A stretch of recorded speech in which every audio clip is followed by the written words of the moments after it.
Is there other stuff that you just have not shown? Yeah, well, everything couldn't make the. Was 4 episodes. Right. So it was a lot. You had to pick and choose things. Like even in an area where he chooses to date people who he knows previously dated someone. He has a baby by a woman that was dating Tupac.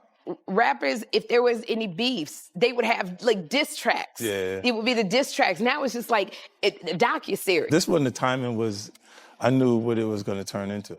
The day will come when we will name names other than Sean Combs, and there's a lot of names. It's a long list already. And of course, I already know who some of these individuals are, but because of the nature of this case, we're going to make damn sure that we're right before we do that. But the names that we're going to name, assuming that our investigators confirm and corroborate what we've been told, are names that will shock you. Until the FBI told them, yo, we think that's for you. So that's why I think he did it. So I want to backtrack, my man, because you made a comment and you said something that you never said on my platform before. You did say on my platform before that you believe Puffy, he was the target, but you never said that. Because if they got if they got some tapes out there and it's with some underage, whether it's celebrities or not, it's gonna be crazy, bro. It's gonna be real crazy. And they're gonna have to bring that to forefront because the prosecutor's gonna want those tapes. And they're going to do whatever they have to do legally to get those tapes. 50 Cent's documentary didn't merely reignite discussions about Diddy. It subtly cast a spotlight on everyone in his orbit. As soon as it climbed to the top of Netflix's charts, public scrutiny intensified. Yet one familiar figure was noticeably absent. Snoop Dogg, typically vocal and active online, remained completely silent. In today's media-driven culture, staying quiet during a storm often speaks louder than any statement. When controversy erupts, it raises a question. Is silence a protective shield or a silent acknowledgement of risk? I didn't make it happen and Puffy didn't make it happen. One night I was at my house and Puffy's son was over about like 9 o'clock. And I'm like, cuz, what time you going home? And he like, I'm spending the night. I'm like, did you tell your dad? He like, nah, my mom dropped me off. So Kim, rest in peace, was connecting my kids with Puff kids, and they formed a friendship and a bond. When Justin went to UCLA, my son went to UCLA. When Christian was rapping, my son was rapping. But let's go through, I want to go through this list. So, all right, we have a lot of names on this list. And I want to go through the transcription because I'll play a little bit of this video. It's just kind of annoying. It's playing a lot of music. Who put this song on? Drake. Oprah. Oprah's on every list, guys. And honestly, that's one I believe. Why is she on every list? J-Lo. Always bringing back J-Lo. And with A-Rod. Will Smith. Alicia Keys. All right, they mixed it so it sounds more depressing, and it's not. It's a very annoying edit. Andy Curtis, shame on you, calling out all the names who are involved and turned his back on him. This list is insane. Look, he knew a lot of famous people. He did. That is a truth. Not all of them are implicit in what he did. But here is the list. Here's the list. Without further ado, I will show you the list. Drake, Oprah, J-Lo, A-Rod, Will Smith, Alicia Keys, Justin Bieber, Kevin Hart, Mark Wahlberg, Snoop, another one, himself, DJ Khaled. We could just play this the whole time. Another one. We got Swiss Beats. Another one. Kelly Rowland. Another one. Chris Brown. Another one. Maluma. I won't keep putting it. Just funny because DJ Khaled was also on the last lawsuit from Lil Rod claiming he went to the bedroom with male workers. Allegedly, so says Lil Rod. Maluma, Issa Rae, Ciara, Janelle Monáe, Lizzo, Meg Thee Stallion, J Balvin, Naomi Campbell, Jessica Alba, Peter Wilson, Gabriel Union, Usher. Usher's still friendly with him. All those parties he went to. Demi Lovato, Tracy Ellis Ross, Soiree, Julianne Hough, Diplo, Lil Uzi Vert, D Nice. Oh, it's our own D Nice. Hey, D Nice. Burna Boy. D Nice, you didn't tell me you were at a Diddy party. Paris Globel, Nicole Scherzinger from Pussycat Dolls, Cara Delevingne, Winnie Harlow, French Montana, also listed in a lot of the stuff. And many more. Jay-Z, Machine Gun Kelly, Tiana Taylor, Travis Scott were also pictured at the hip hop mogul's birthday per snaps, which we can look at. But look, it's interesting because there's definitely, obvious names on this list. There's also a few like Tracy Ellis Ross and Jessica Campbell and Janelle Monáe and Issa Rae are more like, Hollywood liberal type people. He's got a lot. It's just a very big list of folks. Do I believe everybody on this list was involved in something debaucherous? No, I don't. When you look at the footage of the party, like he does this a lot where he has like these fancy ones that he takes photos of for everyone to see. So, and what the vibe I get is he wants, he throws these big parties. He's known for the parties. That's clear. And I believe he was throwing really big celebrity. Snoop Dogg has openly spoken about his deep, long-term friendship with Diddy, noting that their connection extends far beyond music into family life. Their children grew up side by side, went to the same schools, and followed parallel career paths, creating a web of ties that reflected their own bond. Such closeness complicates the story, because shared proximity brings shared consequences. In the face of scandal, staying neutral isn't an option. The lesson is stark. Deep connections don't just foster loyalty. They also expose you to... And of course, I already know who some of these individuals are, but because of the nature of this case, we're going to make damn sure that we're right before we do that. But the names that we're going to name, assuming that our investigators confirm and corroborate what we've been told, are names that will shock you. These are individual cases. There are indeed other perpetrators involved. They will be revealed when that particular individual case is ready to be filed. They already know who they are. And I'm talking here about not just the cowardly but complicit bystanders. That is, those people that we know watched this behavior occur and did nothing. And I'm talking about the people that participated, encouraged it, egged it on. They know who they are. I call them the facilitators of foul play, willing participants in vile conduct. As we identify them, each will be part of this case as defendants. These defendants will not only include individuals, but would also include corporate entities who ultimately profited off of this culture and behavior. I'm looking at banks, pharmaceutical companies, hotels. We know that many of these individuals were paid cash. We know that many of these individuals involved, whether they were the ones being assaulted and abused or they're witnessing, anyone who was in the room and watched it happen, but made no effort to stop it. Any venue or venue owner who was aware of what was going on, but failed to stop it. Any individual or entity who knew about the conduct and benefited from it, but did nothing to report it or stop it. And any individual or entity who covered it up or helped cover it up. These people who know who they are should just come forward now. I would imagine, as we speak here, there are a myriad of people who are very nervous. You can't hide skeletons in the closet forever. I would expect there are many people out there right now who are desperately searching their memories as they delete their texts and data. Now, although these are, in fact, individual cases, there is a common theme. He goes in, there's a lot more, the theme being that he would bring them in with drinks, lace those drinks. If you didn't drink said drinks, you were kicked out of the party. Archive interviews have resurfaced, especially moments where Diddy spoke in cryptic ways on TV and Snoop's reactions drew attention. Today, viewers read these clips differently. While they don't serve as proof, they show how public perception evolves once doubt creeps in. Gestures and expressions that were once overlooked are now analyzed under a microscope. This highlights a larger reality about modern scandals. Once suspicion enters the story, every past moment gets re-examined through a lens of mistrust. The takeaway is unmistakable. Reputation shapes context, not the other way around. Y'all don't love us! All on the record, dancing, come to death row. But I was like, damn, we on the same record label. I know these people are really thinking like we are like Coast, West Coast, we got beef with the people we got beef with. But we could go anywhere in the country because So if you getting paid to do a job, he was already doing his job.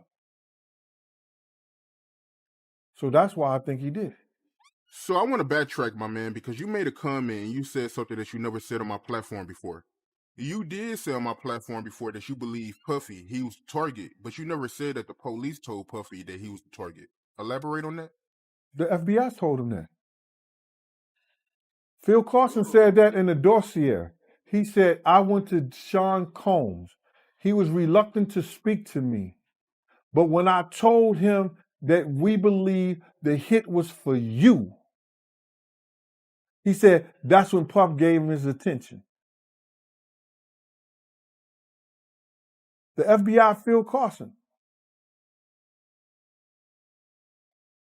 Wow. He investigated the case. He was the one that said that the LAPD definitely, those rogue cops, had something to do with the murder of Biggie Smalls. They did the murder and planned the murder of Biggie Smalls. They were seen at the Peterson Museum. They were seen picking up bullets at a crime scene, picking up shell casing. This is the FBI agent saying this. So now, he told Puff that he believed it was for him. So a few days ago, man, I seen a news clip that was from the LA local news, man, and they showed this on March 9th, which was the anniversary of Biggie's murder. And they said that Amir Muhammad lives in Atlanta now and he does real estate. Do you think Amir Muhammad will ever come out and speak? Why would he? Why should he? What are you gonna say? What are you gonna say? Yeah, I killed him. oh, yeah, I had something to do with it. He's gonna stay far away from it as he can. Murder don't go away. You understand what I'm saying? The statue of murder is always there. They'll come get you 30, 40 years from now. If he's still around when the statue at those cases being sealed is up, then he's gonna have to talk or say something. But those cases, that case was sealed. Until they say that the case is closed or solved, that information stays sealed. But that information is what we need to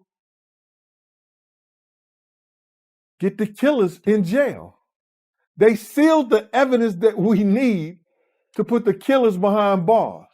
Claims from Sign Night about the night to pack was shot have resurfaced, stirring tensions that have lingered for decades. He points to odd absences, emotional outbursts, and unexplained behavior from Snoop during pivotal moments. While these accounts remain contested, their persistence underscores long-standing fractures in hip-hop's history. When central figures offer overlapping yet contradictory narratives, certainty slips away. The deeper lesson is clear. Unfinished history doesn't disappear. It waits quietly for the next chapter to unfold. I would wonder if he's white or black. And if I'm looking at any black guys that are A-listers that's bigger than Diddy, there's only one that I could come up with. And there's a few I could come up with. Will Smith, he's bigger than Diddy. I would think Nick Cannon is bigger than Diddy. Who else on the black that are black actors or black in the business that's an A-lister that's bigger than Diddy, that's black? That's hard to think. But then if you got the A-listers, you know, you got to realize he ran with that black that Rat Pack, and I don't want to even say their names because they said I got their names wrong last time. What's his name? Kushner. What's the other guy? Leonardo. Yeah, his name. Man, I don't keep up with these cats. But I heard that that's not only the tape that's being shot. There's some other tapes out there, other people too with him. And him doing some things with some other people. So it's quite a few tapes that might be out there, what they're hearing. And I don't want to see the tapes, but I want to know if they really true. Because if they got if they got some tapes out there and it's with some underage, whether it's celebrities or not, it's gonna be crazy, bro. It's gonna be real crazy. And they're gonna have to bring that to forefront because the prosecutor's gonna want those tapes. And they're gonna do whatever they have to do legally to get those tapes. No ifs, ands, and buts about it. So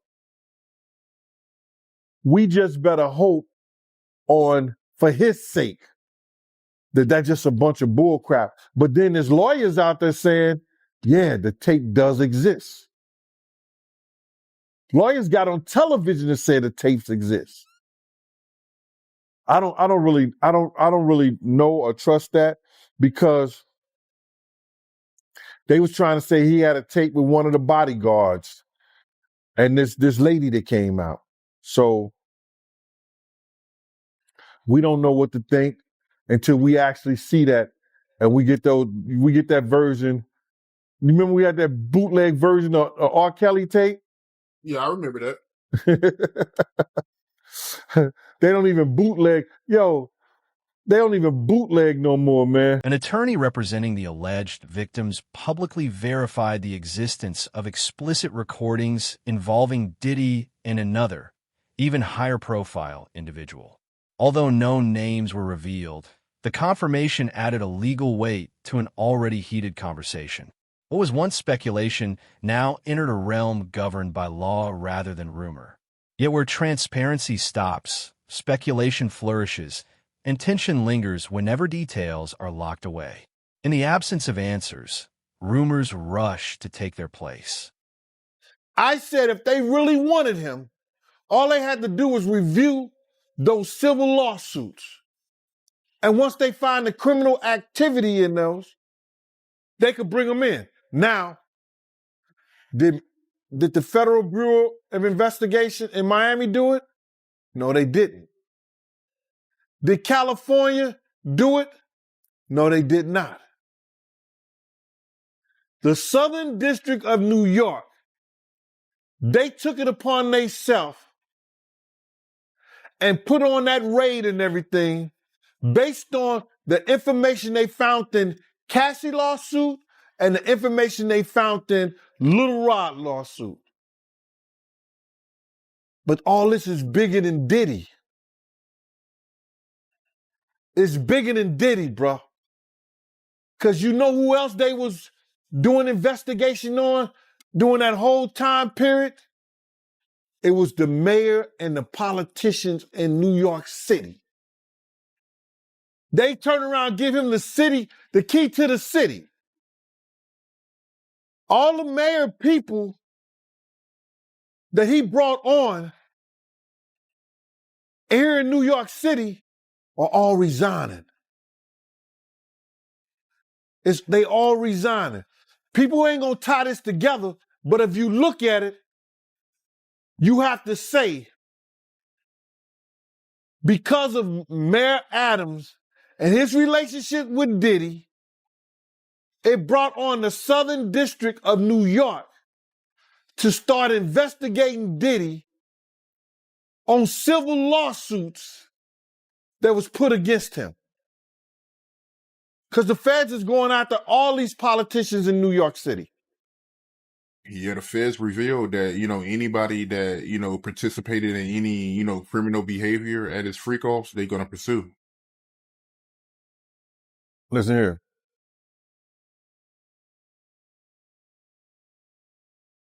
The mayor here take like 15 spoons of sugar in his coffee. So it's all a possibility.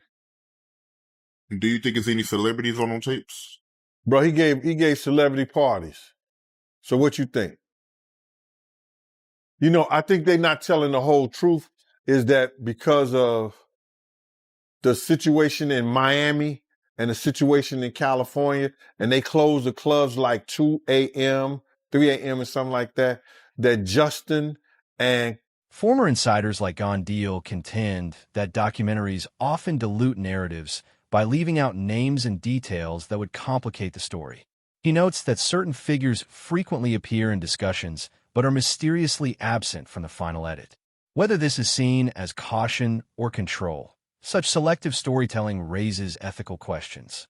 When truth is filtered for safety or profit, audiences are handed fragments rather than clarity.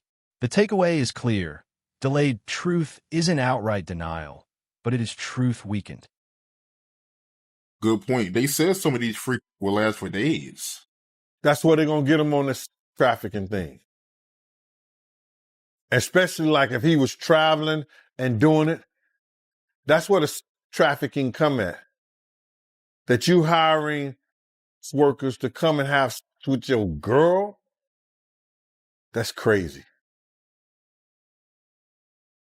That's some Hollywood that I don't even know, bro. That's crazy. Yeah, that is crazy. But they also claiming that, Diddy, he'll give ecstasy to his victims to keep them obedient. Then they have to bring those witnesses in there. That's going to be something hard to prove. Unless Lil Rob or or Cassie state that was something that happened. That's how the prosecutor's going to prove that. They got a ton of evidence that they got to try to prove, bro.